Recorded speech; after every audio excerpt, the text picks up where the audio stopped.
নবীর সাহাবী ওমর তলোয়ার নিয়ে দৌড়ায়, আমার নবীর গর্দানটা কেটে দিবে। নবীর একটাই মাত্র অন্যায় আর একটাই মাত্র অপরাধ, কেন আল্লাহর পয়গম্বর মক্কার জমিনে ঈমানের দাওয়াতটা দেয়। ওমর হাতের মধ্যে তলোয়ার নিয়ে দৌড়ায় আমার নবীর গর্দান কাটার জন্য।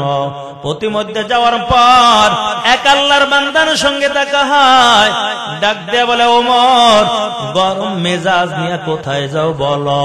ওমর বলে, মুহাম্মাদের গর্দান কাটার জন্য আমি চললাম। ওই আল্লাহর বান্দা ডাক দিয়ে বলে, ওমর নবীর গর্দান কাটার আগে তোমার নিজের ঘরের খবরটা আগে নাও। ওমর বলে, কেন কি হয়েছে বলো। হয় তোমার বোন এবং বোনাই দুজন কালিমা পরে মুসলমান হয়েছে। ওমর আবার হাতের মধ্যে তলোয়ার নিয়ে বোনের বাড়ি দৌড়ায়। বোন এবং দুলাভাই দুইজনে মিলে কোরআন তেলাওয়াত করতেছে। রে আল্লাহর বান্দা, ওমর ঘরের কিনারায় দরজার পাশে কানটা লাগাইয়া লাগাইয়া আল্লাহর কালামের তেলাওয়াত তারপরে শোনা শুরু করলো। দেখতে পায় বোন এবং দুলাভাই দুজন বসে বসে আল্লাহর কালাম শিখতেছে, কিন্তু ওমরের দিলের মধ্যে আর মানাইতে পারে না। ঘরের দরজার মধ্যে একটা জোরে আওয়াজ দিয়ে বলে, তাড়াতাড়ি দরজা খুলো। যখন ওমরের কণ্ঠে আওয়াজ পায়, ওমরের দুলাভাই ঘরের এক কোণার মধ্যে লুকিয়ে যায়, আর বোনটাও আর এক পাশে চলে যায়। কোরআনের আয়াতটা একটা জায়গা গোপন একটা জায়গার মধ্যে লুকিয়ে রাখলো।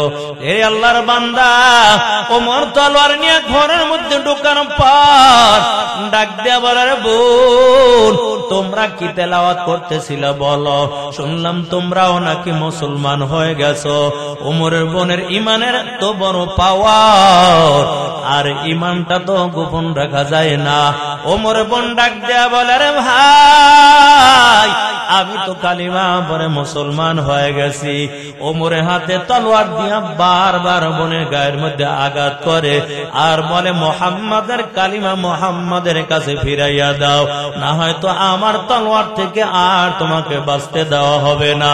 বারবার আঘাত করার পর বোনটা জমিনের মধ্যে পড়ে যায়। ওমরের দুলাভাইয়ের ভিতরে আর মানাইতে পারল না, ঘরের কোণা থেকে বের হইয়া ডাক দিয়ে বলে, ওমর যত আঘাত করো কোনো লাভ নাই।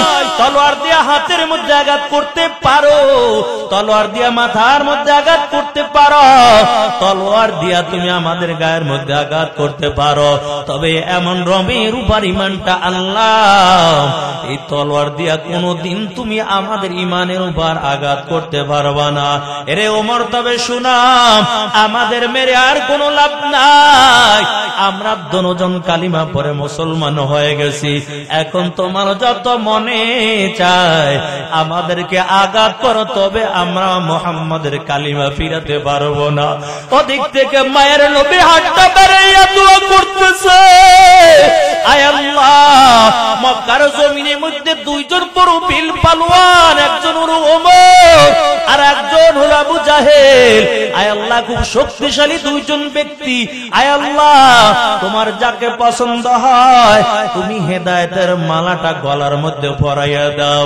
আল্লাহ তাআলা মায়ার নবীর দোয়াটা কবুল করিয়া ওমরের গলার মধ্যে আল্লাহ হেদায়েতের মালাটা পরাইয়া দেয়। বারবার বোনের গায়ের মধ্যে আঘাত করার পর হঠাৎ করে ওমরের হাত থেকে তলোয়ারটা কাঁপতে কাঁপতে জমিনে পড়ে যায়। ডাক দিয়ে বলে, বোন তবে শুনো, তোমরা কি জানি তেলাওয়াত করেছো, আমাকে একটাবার একটু শোনাও, কারণ আমার মনে চাই একটু তেলাওয়াতটা শোনার জন্য, আর না হয়তো আমার হাতের মধ্যে একটু দাও। ওমরের বোন ডাক দিয়ে বলে, না না রে ভাই, তুই তো বড় একটা নাপাক, তোমার হাতের মধ্যে আল্লাহ তাআলার পবিত্র কালাম দেওয়া যাবে না। ওমর ডেকে বলে, কি করা লাগবে বলো। বোন ডেকে বলে, ওরে ভাই যদি কালামটা হাতের মধ্যে নিতে চাও তাহলে তুমি গোসল করে পবিত্র হও আর আমার মায়ার নবীর কাছে চলো, আমার নবী তোমাকে কালিমাটা পড়াইয়া মুসলমান বানাবে। এরে আল্লাহর বান্দা, ওমর গোসল করিয়া বনিবান বোনাইকে নিয়া মায়ের নবীর দিকে চলে যায়। নবীর এক পাশে বিলাল বসা আর এক পাশে বীর পালোয়ান আমির হামজা বসা। যখন ওমরের হাতের মধ্যে তলোয়ার দেখতে পায়, ওদিক থেকে বীর পালোয়ান দাঁড়িয়ে গেল, ডাক দিয়া বলে, ও পয়গম্বর, ওই যে বীর পালোয়ান বড় শক্তিশালী ওমর আসতেছে, হাতের মধ্যে বড় তলোয়ার দেখা যায়, তবে আপনি অনুমতি দেন, যদি ওমর আপনার গায়ের মধ্যে আঘাত করতে চায়, আমি আমির হামজার তলোয়ার থেকে ওমর রেহাই পাবে না, বাঁচতে পারবে না। মায়ার নবী ডাক দিয়া বলে, ও আমির হামজা, তবে শুনেন, আপনার গরম মেজাজ করা লাগবে না, মেজাজ ঠান্ডা করে দেন, কারণ আমার মনে হয় ওমর এখন আমাকে মারার জন্য আসে নাই, ওমর মনে হয় কালিমা পড়ে এখন মুসলমান হয়ে যাবে। নবীর সামনে আইসা ওমর রাদিয়াল্লাহু তাআলা বসে গেল, ডাক দিয়ে বলে, নবী আমার, এই তলোয়ার এনেছিলাম আপনার গর্দান কাটার জন্য। ও পয়গম্বর, এই তলোয়ার দিয়ে আপনি এখন আমার গর্দানটা কেটে দেন, তবে গর্দান কাটার আগে তো আমাকে কালিমা পড়ে মুসলমান বানাইয়া দেন। রে আল্লাহর বান্দা, ওই ওমর কালিমা পড়ে মুসলমান হয়ে যায়। আল্লাহ এমন ভাবে ওমরকে কবুল করেছে, ওই দুনিয়ায় থাকা অবস্থায় ওমর আল্লাহর জান্নাতের সুসংবাদ পেয়ে গেছে। আশকারাম মিল্লাত মাযহাব জুদাস, আশকারা মিল্লাত মাযহাব খুদাস, মিয়ানে আশিক মাশুকরা মজিজ, কিরামান কাতিবিন রাহাম খবরনি। এরে আল্লাহর গোলাম, ইহুদি পাদ্রী পথে মধ্যে তাবু টানাইয়া বসা, বারবার লোকেরা যায় আর তাদের চেহারার দিকে একটা বার তাকায়।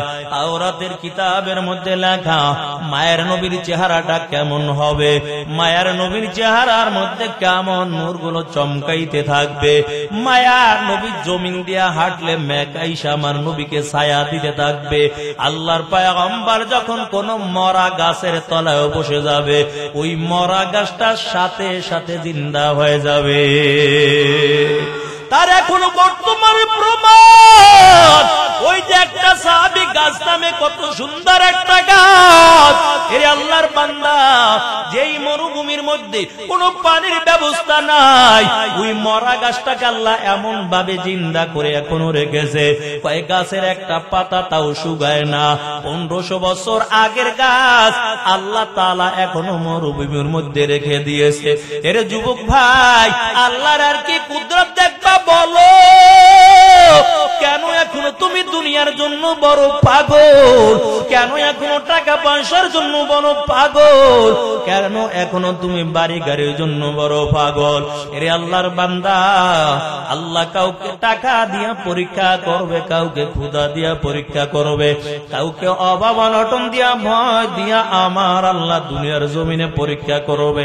আল্লাহ বলেন, ওয়ালানাবলুওয়ান্নাকুম বিশাইইম মিনাল খাউফি ওয়াল জু'i ওয়া নাকসিম মিনাল আমওয়ালি ওয়াল আনফুসি ওয়াস সামারাত ওয়া বাশশিরিস সাবিরিন। আল্লাহ বলেন, অবশ্যই অবশ্যই আমি পরীক্ষার সম্মুখীন করবই করব। তবে কি দিয়ে পরীক্ষা করবি জানো? আল্লাহ বলেন, আমি ভয় দিয়ে পরীক্ষা করব। আল্লাহ বলেন, আমি ক্ষুধা দিয়ে তারপরে পরীক্ষা করব। সাহাবায়ে কেরাম কত কষ্ট করে করে তারপর জীবনটা চালাইতো। মায়ার নবী 3 দিন দিনের কাজ করার পর একদিনও কোনো খাবার পায় না।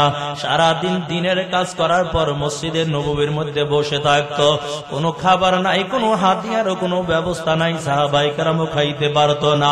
আমার নবীর সঙ্গে শুধু এক একা একজন দুইজন সাহাবী নয়, কয় নবীর সঙ্গে 70 থেকে 72 জন সাহাবায়ে কেরাম বসা। মায়ার নবীর সাহাবী আবু যর, মায়ার নবীর সাহাবী জাবের রাদিয়াল্লাহু তাআলা আনহু ওই মসজিদে নববীর মধ্যে হাজির।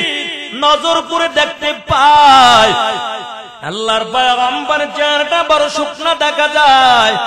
নবীর সাহাবী জাবের রাদিয়াল্লাহু তাআলা আনহু আল্লাহর পয়গম্বরকে ডাক দেয়া বলে, নবী আমার, আপনার চেহারাটাও বড় শুকনা দেখা যায়, আপনি কি খাবার খান নাই? আল্লাহর পয়গম্বর বলে, ওরে জাবের, তবে শুনো, আমি একা খাই নাই এমন নয়, আমার সামনে যত সাহাবীরা বসা আছে আমরা কেউ খাবার খেতে পারি না, খাবারের কোনো ব্যবস্থা নাই। জাবের আবার দৌড়াইয়া বাড়ি চলে যায়। বিবিকে ডাক দিয়ে বলে, বিবি তবে শুনো, ঘরে কোনো খাবার আছে কিনা বলো। জাবেরের বিবি ডাক দিয়া বলে, স্বামী আমার, ঘরে তেমন কোনো খাবারের ব্যবস্থা নাই, তবে অল্প একটু বকরির গোশত আছে আর সামান্য একটু আটা আছে। জাবের ডাক দিয়া বলে, বিবি তাড়াতাড়ি আটা দিয়া রুটি বানাও আর বকরির গোশতটা রান্না করে দাও, কারণ আমার মায়ার নবী 3 দিন পর্যন্ত খাবার খায় না। রে আল্লাহর বান্দা, জাবের বিবি ডাক দিয়া বলে, ও স্বামী আমার, যান আপনি তাড়াতাড়ি চলে যান, আমার নবীকে আমার বাড়ির মেহমান বানাইয়া দিবেন। জাবের আমার দৌড়াইয়া মসজিদে নবীতে চলে গেল। ডাক দিয়া বলে, পয়গম্বর, আস্তে করে মুখটা নবীর কানের সঙ্গে লাগাইয়া বলো, পয়গম্বর, তবে আমার ঘরের মধ্যে তেমন কোনো খাবারের ব্যবস্থা নাই। ও নবী আমার, অল্প একটু আটা, সামান্য একটু বকরির গোশত, তবে আপনি একা আমার বাড়ি মেহমান হয়ে যাবেন, এই সামান্য গোশত এবং আটা দিয়ে আপনাকে মেহমানদারি করাবো।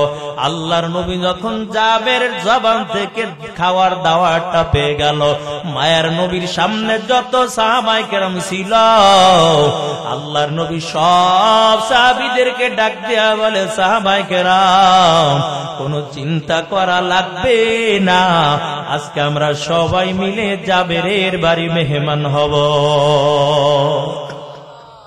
জাবেরের মুখটা বড় মলিন হয়ে গেল। আবার তাড়াতাড়ি দৌড়াইয়া জাবের বাড়ি চলে যায়। ডাক দিয়ে বলে, বিবি তবে শোনো, বড় সর্বনাশ হয়ে গেল। জাবের বিবি বলে, কেন? আমি তো নবীর কানের সঙ্গে মুখটা লাগাইয়া আমার নবীকে আমি একা দাওয়াত করেছিলাম, আমার নবীর সামনে যত সাহাবীরা ছিল আল্লাহর নবী তো সব সাহাবীদের দাওয়াত করে দিয়েছে, কেমন করে মেহমানদারি করবো বলো। জাবের বিবিও ডাক দিয়ে বলে, স্বামী আমার, কোনো চিন্তা করা লাগবে না, আপনি বুঝে শুনে তারপরও নবীকে দাওয়াত করেছেন, আর আমার নবীও বুঝে শুনে তারপর সাহাবীদের দাওয়াত দিয়েছে, আপনার চিন্তা করা লাগবে না, আপনি চলে যান, মায়ের নবীকে আমার বাড়ির মেহমান বানান। আল্লাহর পয়গম্বর যখন জাবেরের বাড়ি হাজির হয়, নজর করে দেখতে পায় জাবের চেহারাটা বড় চিন্তাযুক্ত দেখা যায়। আল্লাহ নবী ডাক দিয়া বলে, ওরে জাবের, চিন্তা করা লাগবে না, তবে তুমি যেই পাত্রের মধ্যে গোশত রেখেছো, গোশতের পাত্রটা ঢেকে আমি নবীর হাতের মধ্যে দাও, আর এই পাত্রের মধ্যে রুটি রেখেছো, ওই রুটির পাত্রটাও তুমি ঢেকে আমি নবীর হাতের মধ্যে দাও। জাবের গোশত এবং রুটির পাত্র দুইটা আইনা আমার নবীর হাতের মধ্যে দিল। আমার নবী বিসমিল্লাহ বলিয়া পাত্রের থেকে গোশত নেয়, রুটি নেয়, এক একজন সাহাবীদের হাতের মধ্যে দেয়, তৃপ্তি সহকারে খায়। এমন করে করে 70 থেকে 72 জন সাহাবী পেট ভরে ভরে খাবার খাইল। আমার নবীও রুটি বা গোশত খাওয়ার পর ওই গোশত এবং রুটির পাত্রটা জাবেরের হাতের মধ্যে দেয়। ডাক দিয়া বলে, জাবের তবে শুনো, এখন রুটি আর গোশত নিয়ে তুমি ঘরের মধ্যে চলে যাও, তুমি খাও, তোমার সন্তানকে দাও, তোমার বিবিকে দাও। জাবের যখন রুটি এবং গোশতের পাত্র নিয়ে ঘরের মধ্যে চলে গেল, জাবের নজর দিয়া দেখতে পায় এই পাত্রের থেকে সামান্য পর্যন্ত গোশত এবং রুটি এখন পর্যন্ত কমে না। আমার নবীর হাতের মধ্যে এত বরকত, ও নবীর আশিকের দল। আর জাবেরের বিবিও কেমন ছিল, আপনার আমার বিবিও কেমন? কয় বিবির অনুমতি ছাড়া একজন মেহমান নিয়ে যদি বাড়ির মধ্যে যান, বিবির মাইরও খাইতে পারেন। কইবে তোমার খাওয়ানো তাড়াতাড়ি বন্ধ। কয় যদি মেহমান নিতে চান আগে বিবির কাছ থেকে অনুমতি আনা লাগে। এরে আল্লাহর বান্দা, না না, যার ঘরের মধ্যে মেহমান যাবে আল্লাহ তার গুনাহগুলো মাফ করে দিবে, আল্লাহ তার রিজিকের ফয়সালা করে দিবে, আল্লাহ তার রোগ থেকে, বড় বড় রোগ থেকে আল্লাহ শেফা দান করে দিবে। চাঁদপুরের মধ্যে একটা মাদ্রাসা আছে, মুমিনবাড়ি মাদ্রাসা। সারা বাংলাদেশের মানুষগুলো ওখানে যাইয়া কোরআন শিখে। ওই জায়গার মধ্যে রমজান মাস আসলে পুরা এলাকা শত শত ছাত্র ওই জায়গায় লেখাপড়া করার জন্য কোনো বয়স নাই। দাড়ি ফাঁকা মুরব্বীরা তাও এক মাসের জন্য যায় কোরআন শেখা। আপনার বাসায় আল্লাহ দিয়ে দিচ্ছে, আপনি এক বেলা খাওয়াইছেন, আল্লাহ তাআলা আমার রিজিকের ফয়সালাটা আপনার মাধ্যমে আল্লাহ তাআলা রিজিক বরকত দিয়ে দিবে। আরে মুমিন মুসলমান, আল্লাহর গোলাম, নবীর হাতের মধ্যে এমন বরকত ছিল, ওই সাহাবায়ে কেরাম আমার নবীর জবানের কথা শোনার জন্য বড় পাগল হয়ে যায়। আমার নবীর চেহারা দেখার জন্য বড় পাগল। নবীর সাহাবী আবু বকর আমার নবীকে দেখার জন্য বড় পাগল। আল্লাহর কাছে দোয়া করতে দিনের মধ্যে বেশি চাইতো, কেমন করে আমার নবীর চেহারাটা আমি দেখব। এই জন্য আল্লাহ তাআলা এমন ভাবে কবুল করেছেন, কয় ওই যে জাবালে সুরের মধ্যে আবু বকরের রানের মধ্যে আমার নবী মাথা দিয়া ঘুমায়, আর আবু বকর সুন্দর চক্ষু দিয়া নজর দিয়া দিয়া আমার নবীকে দেখতে থাকে। আরে মুমিন মুসলমান, আল্লাহর গোলাম, সাহাবায়ে কেরাম তো নবীর জন্য বড় পাগল। নবীর একজন সাহাবী হানজালা রাদিয়াল্লাহু তাআলা আনহু কেমন আমার নবীর জন্য কেমন পাগল ছিল রে ভাই। হানজালা বাসরাত বিবির সঙ্গে রাত্র যাপন করার পর ফরজ গোসল করার জন্য পানির কিনারে চলে যায়। হঠাৎ করে কানের মধ্যে একটা আওয়াজ, আমার নবী দুনিয়ার জমিনের মধ্যে নাই। হানজালার গোসল করালেন না, তাড়াতাড়ি আবার ঘরে কিনারায় চলে গেল। বিবিকে ডাক দেয়া বলে, বিবি তাড়াতাড়ি তলোয়ার দেওয়ার কাপড়টা নাও। হানজালার বিবি ডাক দেয়া বলে, ও স্বামী আমার, আপনি ফরজ গোসল করার জন্য পানির কিনারায় চলে গেলেন, কেন এখন আপনি গোসল করলেন না, তলোয়ার চান?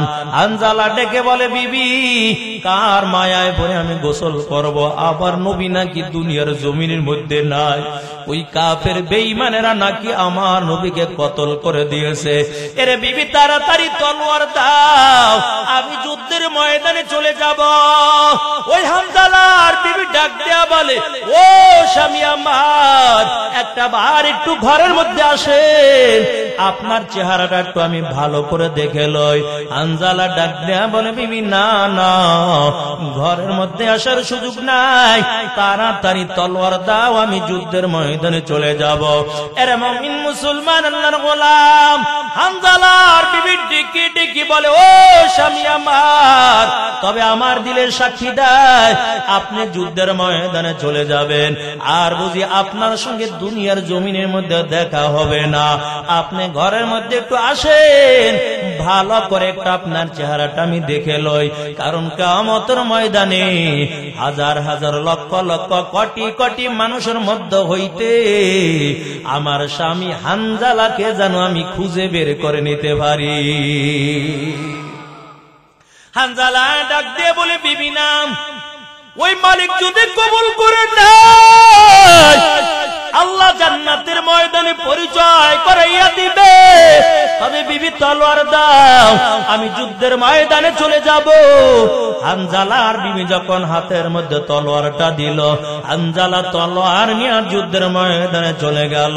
কাফের মোকাবেলায় হানজালা যুদ্ধ করতেছে, যুদ্ধ করতে করতে হানজালা দুনিয়া থেকে বিদায় হয়ে জান্নাতের মেহমান হয়ে গেল। এর নবীর আশিকের দল ওদিক থেকে যখন যুদ্ধ বন্ধ হয়ে যায়, মায়ের নবী ডাক দিয়া বলে, ও সাহাবায়ে কেরাম, তবে শুনো, দেখো আমার কোন কোন সাহাবী দুনিয়া থেকে বিদায় হয়ে গেছে, তাদের লাশগুলো একত্রিত করো। তাদের গোসল দিবা না, বিনা গোসলে কবর দিয়া দিবা, কারণ কিয়ামতের ময়দানে এই রক্ত মাখা শরীর নিয়ে আল্লাহর সামনে দাঁড়িয়ে যাবে। আমার সবাই সাহাবীদের লাশগুলো একত্রিত করতেছে। হঠাৎ করে একজন নারী আমার নবীর দিকে দৌড়ায়, ডাক দেয়া বলে, পয়গম্বর, বিনা গোসলে আপনি সবাইকে কবর দিবেন, তবে হানজালাকে বিনা গোসলে কবর দিবেন না। এমন সময় আল্লাহর পয়গম্বর ডাক দেয়া বলে, হানজালা তোমার কি হয় বলো? হানজালা হলো আমার স্বামী, কারণ বাসরাত্র ছিল, ফরজ গোসল করার জন্য পানির কিনারে চলে যায়, যখন কানের মধ্যে আওয়াজ চলে যায় আপনি নবী দুনিয়ার জমিনে নাই, দুনিয়া থেকে আপনি বিদায় হয়ে গেছে। আমার স্বামী হানজালার গোসল করলেন না, তলোয়ার নিয়ে যুদ্ধের ময়দানে হাজির হয়ে গেছে। আমার স্বামী হানজালাও তো শাহাদাত বরণ করেছে। ও পয়গম্বর, হানজালার গোসল দিয়া তারপরে কবরের মধ্যে রাখবেন। মায়ার নবী ডাক দিয়ে বলে, সাহাবায়ে কেরাম শুনো, দেখো হানজালা লাশটা কোথায়, হানজালার জন্য পানির ব্যবস্থা করে দাও, হানজালার জন্য গোসলের ব্যবস্থা করে দাও। হানজালার লাশটা ময়দানের মধ্যে খুঁজতেছে, পায় না। এমন সময় জিবরাইল আমিন আয়েশা বলে, ও পয়গম্বর, আপনার সাহাবী হানজালার জন্য আপনার চিন্তা করা লাগবে না, বরং হানজালার গোসল দুনিয়ার কোনো পানি দ্বারা হবে না। হানজালা দিনের জন্য শহীদ হয়ে গেছে, এই জন্য হানজালাকে আল্লাহ এমন ভাবে পছন্দ করে ফেলেছে, হানজালার গোসল আসমানের ফেরেশতারা আসমানের মধ্যে নিয়া হাউজে কাউসারে পানি দিয়া তারপরে হানজালার গোসল করিয়ে দিয়েছে। ওই হানজালার লাশটা কবরটা এখনো হাজী সাহেবরা দেখার জন্য চলে যায়। রে আল্লাহর বান্দা, যারা আল্লাহর জন্য বড় পাগল হয়ে যাবে, দুনিয়া যদি কয়েকদিনের জন্য কষ্ট হয়, পরকালে আল্লাহ 10 দুনিয়ার সমান একটা জান্নাতের মালিক বানাইয়া দিবে। আমার নবীর জন্য ইহুদি পাদ্রী বড় পাগল। ওই তাওরাত কিতাব খুলে খুলে আবার দেখতে পায় এই নবীর চুলগুলো কেমন হবে, নবীর হাতগুলো কেমন হবে, নবীর চক্ষু দুইটা কেমন হবে, তাওরাতের মধ্যে দেখতে পায়। আমার নজর করে দেখতে পায় নবীর বয়স যখন 12 বছর হয়ে যাবে, আমার নবী আবু তালেবের সঙ্গে ওই মক্কা থেকে ব্যবসার জন্য সিরিয়ার জমিনে চলে যাবে। তবে এই পথ দিয়া আল্লাহর পয়গম্বর আবু তালেবের সঙ্গে ব্যবসার জন্য যাবে। ওই নবীর মাও মক্কার জমিনের মধ্যে থাকবে না, ওই নবীর বাবাও থাকবে না, নবী থাকবে বড় এতিম। রে আল্লাহর বান্দা, সবকিছু নবীর ভবিষ্যৎবাণী তাওরাত কিতাব খুলে খুলে দেখতে পায়। ইহুদি পাদ্রী প্রতিমধ্যে বসে বসে অপেক্ষা করে করে দিনটা কাটায়। যত লোকগুলো ব্যবসার জন্য চলে যায়, তারপরে ইয়া মেহমানদারি করে, আর তাওরাতের কিতাবের দিকে তাকায়, আর লোকের চেহারার দিকে তাকায়। না না, এমন যুবককে তো আমি দেখতে পাই না, এমন বালককে তো দেখতে পাই না। 1টা 2টা বছর না, প্রতিমধ্যে ইহুদি পাদ্রী 26টা বছর পর্যন্ত অপেক্ষা করে দিন কাটায়। 26 বছর পর্যন্ত অপেক্ষা করতেছে আমার নবীর জন্য বড় পাগল। 26 বছর পর আল্লাহর পয়গম্বর আবু আবু তালেবের সঙ্গে ব্যবসার জন্য সিরিয়ার জমিনে যাবে। আবু তালেব যখন ব্যবসার জন্য সিরিয়ায় যাবেন, মুহাম্মদকে ডাক দেয়া বলে, মুহাম্মদ তুমি মক্কার জমিনের মধ্যে থাকো, তুমি সিরিয়ার জমিনে তোমার যাওয়ার দরকার নাই, কারণ মক্কা থেকে সিরিয়ার জমিন শত শত মাইল দূরে, এত দূর তোমার যাওয়ার দরকার নাই, তুমি মক্কার জমিনের মধ্যে থাকবা। আল্লাহর পয়গম্বর চোখের পানি ছেড়ে দিয়া কাঁদে আর বলে, চাচা যান, আমার মা নাই, আমার বাবাও নাই, আমি তো মক্কার জমিনের মধ্যে বড় ইতিম, আমাকে কে দেখবে, কার কাছে আমি থাকবো? আমার দাদা ছিল, আমার দাদাও তো দুনিয়া থেকে বিদায় হয়ে গেল, বলেন আমি কার কাছে থাকবো, কে আমাকে দেখবে? আমি আপনার সঙ্গে ব্যবসার জন্য যাব। আবু তালেব মায়ের নবীকে নিয়ে রওনা হয়ে গেল। এরে আল্লাহর বান্দা, 70 জনের একটা কাফেলা নিয়ে তারপরে পথিমধ্যে রওনা হয়ে চলে যায়। ওই যে জায়গার মধ্যে খ্রিস্টান পাদ্রী তাঁবু টানাইলো, তার একটু আগে আবু তালেব সফরের মধ্যে ক্লান্ত হইয়া একটা তাঁবু টানাইয়া ওই জায়গার মধ্যে আরাম করতেছিল। 70 জন লোক ওই তাঁবুর মধ্যে। আল্লাহর পয়গম্বর ছোট্ট বালক চিন্তা করলো, এই তাঁবুর মধ্যে কত মুরব্বি দেখা যায়, এখন কেমন করে আমি তাঁবুর মধ্যে থাকবো, না জানি বেয়াদবি হয়ে যায়। আল্লাহর পয়গম্বর তাঁবু থেকে বের হইয়া আস্তে আস্তে করে হেঁটে হেঁটে একটা মরা গাছের নিচে বসে গেল। ওই ইহুদি পাদ্রী দূরে থেকে নজর করে তাকানো, যখন মরা গাছের নিচে বসে যায়, মরা গাছটা সাথে সাথে জিন্দা হইয়া চারদিকে ডালপালা ছড়াইয়া আমার নবীকে ছায়া দেওয়া শুরু করে দেয়। ইহুদি পাদ্রী দেখি আর বুঝবো, যখন তাকাইল বুঝতে আর বাকি নাই। আবার তাওরাত কিতাব খুলে দেখতেছে, এই মায়ার নবীর এত সম্মান, যদি কোনো মরা গাছের নিচে বসে যায়, মরা গাছটাও জিন্দা হয়ে যাবে। এরে আল্লাহর বান্দা, আবার নজর করে দেখতে পায় আমার নবী যখন মরুভূমি পথ দিয়া চলতেছে, আসমানের মেঘগুলো আইসা আমার নবীর মাথার উপর ছায়া দেওয়া শুরু করে দিছে।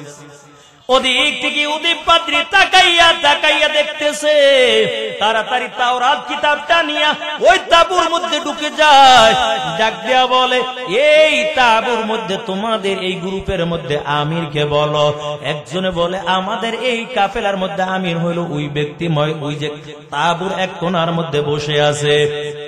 এদিক থেকে ইহুদি পাদ্রী তাওরাতটা নিয়া ওই আবু তালেবের কাছে চলে গেল, ডাক দিয়া বলে, তোমার নাম কি? আবু তালেব। বলে, হ্যাঁ আমার নাম হলো আবু তালেব। কয়, তোমার সঙ্গে যে ছোট্ট একটা বালক এসেছে, ওই বালকের নাম কি? মোহাম্মদ। বলে, হ্যাঁ ওই বালকের নাম হলো মোহাম্মদ। কয়, তার বাবার নাম আব্দুল্লাহ, তার মায়ের নাম হলো আমেনা, তার দাদার নাম হলো আব্দুল মুত্তালিব। এমন করে করে সব যখন বলে দিল, আবু তালেব বড় অবাক হয়ে গেল। ডাক দিয়ে বলে, কেমন করে তুমি বলছো? কারণ মক্কা থেকে শত শত মাইল দূরে চলে আসলাম, কেমন করে আমার নাম বলে দিয়েছো, কেমন করে ভাতিজার নামটাও বলে দিলা, কেমন করে বাবার নাম দাদার নাম সবকিছু বলে দিয়েছো। এরে আল্লাহর বান্দা, ইহুদি পাদ্রী ডাক দিয়া বলে, ও আবু তালেব, তবে শুনো, তোমার ঘরের মধ্যে আসমানের তারকাগুলো তোমার খবর নাই। এরে আবু তালেব, তবে ব্যবসার জন্য সিরিয়ার জমিনে যাইবা না, এই ছোট্ট বালককে নিয়ে আবার তুমি মক্কার জমিনে চলে যাও। আবু তালেব ডাক দিয়ে বলে, কেন? কারণ আমি যতবার ব্যবসার জন্য সিরিয়ায় গেলাম, ততবার আমার ব্যবসার মধ্যে বড় লস হয়ে গেল। আজকেও যদি আমার ব্যবসার মধ্যে বড় লস হয়ে যায়, আমার বড় ক্ষতি হয়ে যাবে। ইহুদি পাদ্রী ডাক দেয়া বলে, আবু তালেব, তবে শুনা, যে বালককে নিয়ে তুমি এসেছো, এই বালকের এত সম্মান আর তো দাম আমার দিলে সাক্ষী দেয়, মালগুলো যদি প্রতিমধ্যে বিক্রয় করে যাও, তোমার ব্যবসার মধ্যে কোনো দিন তুমি লস হবে না। কারণ বালককে নিয়ে সিরিয়ার জমিনে যাইবা না, ওই সিরিয়ার জমিনে বড় বড় ইহুদিদের বড় পণ্ডিত, তাওরাতের বড় পণ্ডিত, তাওরাত কিতাব খুলে তারপরে বসে আছে। এই তাওরাত কিতাবের মধ্যে ভবিষ্যৎবাণী দেওয়া আছে, আবু তালেব তোমার সঙ্গে মুহাম্মদ 12 বছর বয়সে ব্যবসার জন্য সিরিয়ার জমিনে চলে যাবে, আর যদি মুহাম্মদকে তারা পায় তাহলে তারা বন্দী করে রেখে দিবে। তুমি মালগুলো বিক্রয় করে আবার মক্কার জমিনে চলে যাও, আর তোমার সিরিয়ার জমিনে যেতে হবে না। রে আল্লাহর বান্দা, আবু তালেব মালগুলো প্রতিমধ্যে বিক্রয় করিয়া যখন মক্কার জমিনে আইসা হিসাব করলো, হিসাব করে দেখতে পায় জীবনে যত লস হয়েছিল সব লস গুলো একদিনে ব্যবসার মধ্যে দ্বিগুণ লাভবান হয়ে যায়। রে আল্লাহর বান্দা, ওই মক্কার জমিনের দিকে যখন রওনা হয়, ইহুদি ও পাদ্রী আমার নবীর দিকে শুধু একটা নজর দিয়া তাকানো, আর মায়ার নবীকে দেখার জন্য বড় পাগল পারা হয়ে যায়।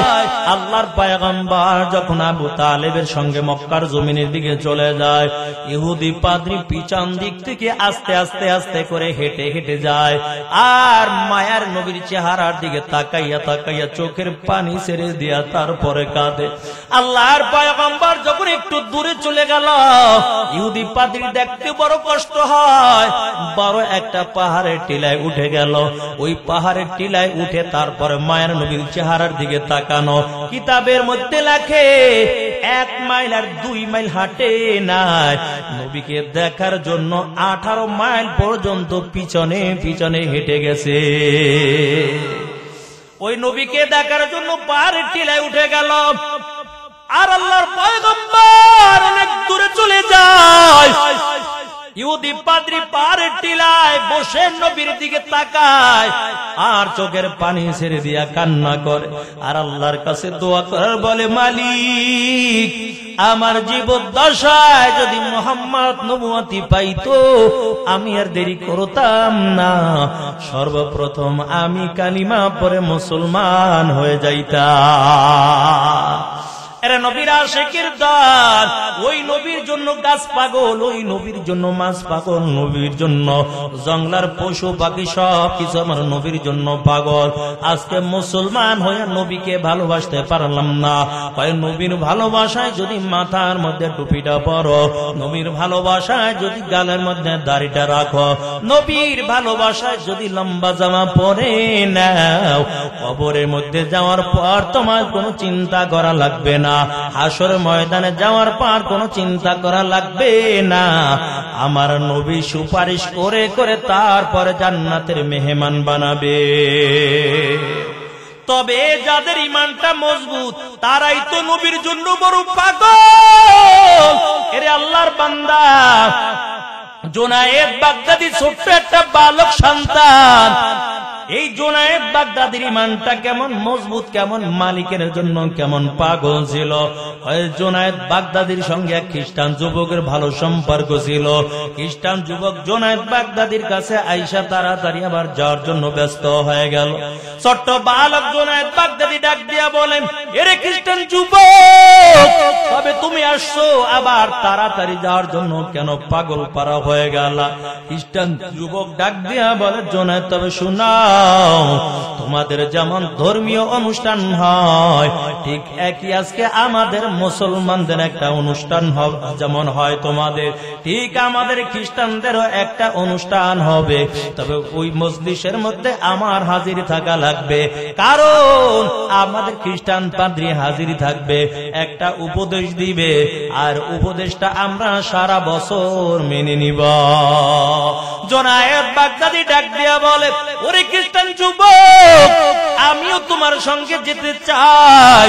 খ্রিস্টান যুবক ডাক দিয়া বলে, জুনায়েদ, না, ওই জায়গার মধ্যে কোন মুসলমানের সন্তান যেতে পারে না, কারণ যদি কোন মুসলমানের সন্তান যায় বন্দী করে তাকে শাস্তির ব্যবস্থা করে দেয়।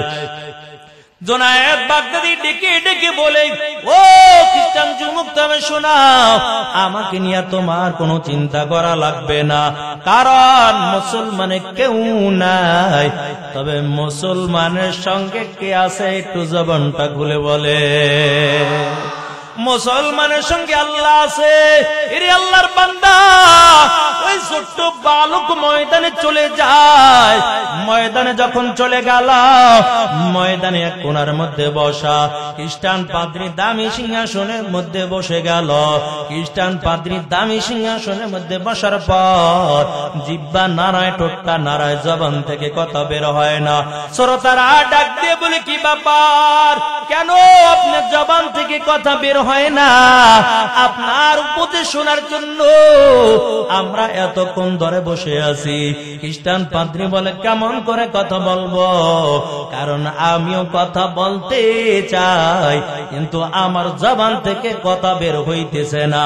তার একমাত্র কারণ, এই মজলিসের মধ্যে একজন মুসলমানের সন্তান আছে। একজন মুসলমানের সন্তান থাকার কারণে আমিও কথা বলতে চাই, কিন্তু আমার জবান থেকে কথা বের হয় না। আরে আল্লাহর বান্দা, শ্রোতারা ডাক দিয়ে বলে, কই মুসলমানের সন্তান, কই একটু দেখাইয়া দেন, আমরা তাকে বন্দী করব, আমরা তাকে শাস্তির ব্যবস্থা করে দিব। এরে আল্লাহর বান্দা, খ্রিস্টান পাদ্রী বলে, না না, বন্দী করার দরকার নাই, শাস্তিও দেওয়ার দরকার নাই।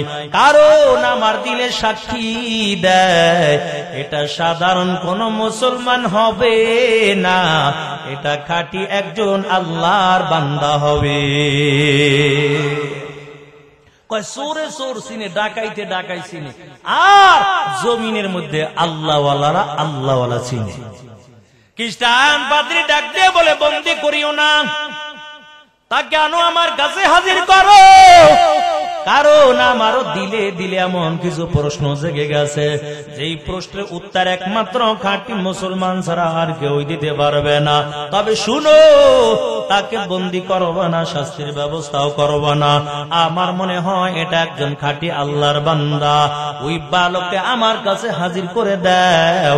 যখন বালককে খ্রিস্টান পাদ্রীর কাছে হাজির করে দিল, খ্রিস্টান পাদ্রী ডাক দেয়া বলে, ও মুসলমানের সন্তান, তবে বলো, এই জায়গার মধ্যে তুমি কেন এসেছো বলো? এই জায়গা তো মুসলমানের জায়গা না। ওদিক থেকে জোনায়েদ বাগদাদী ডাক দিয়া বলে, তবে শুনেন, ইন্নাদ-দীনা ইনদাল্লাহিল ইসলাম, আল্লাহর কাছে একমাত্র মনোনীত ধর্ম হলো ইসলাম। আপনারা যেই ধর্ম পালন করেন, এটা হলো একটা মিথ্যা ধর্ম।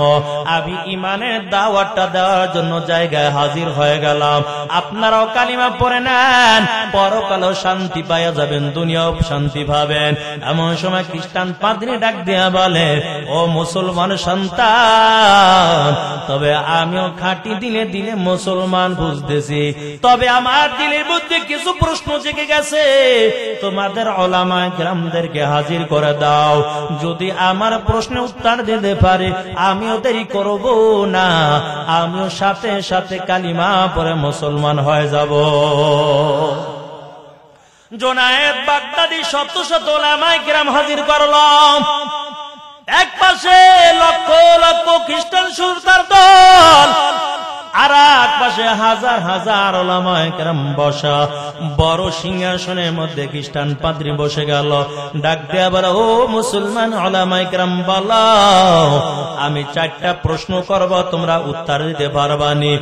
আর যদি উত্তর সঠিক না হয়, তোমাদের বন্দী করে তারপরে শাস্তির ব্যবস্থা করব। মুসলমান এক আওয়াজ দিয়ে বলে, আমাদের প্রশ্ন করেন, কারণ মুসলমানদের দুনিয়ার জমিনে যদি কেউ নাই, তবে মুসলমানের সঙ্গে আল্লাহ আছে, আমাদের ভয় নাই।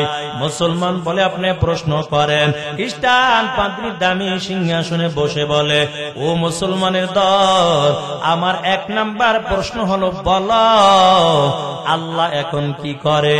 2 নাম্বার প্রশ্ন, বলো আল্লাহ কোন দিকে তাকানো আছে?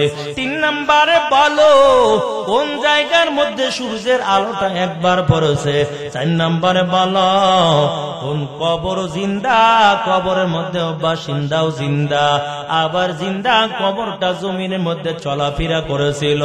এই 4টা প্রশ্নের উত্তর যদি কোরআন হাদিস দিয়া দাও, আমরাও দেরি করব না, আমরাও সাথে সাথে কালিমা পড়ে মুসলমান হয়ে যাব। সব মুসলমান উলামায়ে কেরাম মাথা নিচু দিয়া বসে আছে।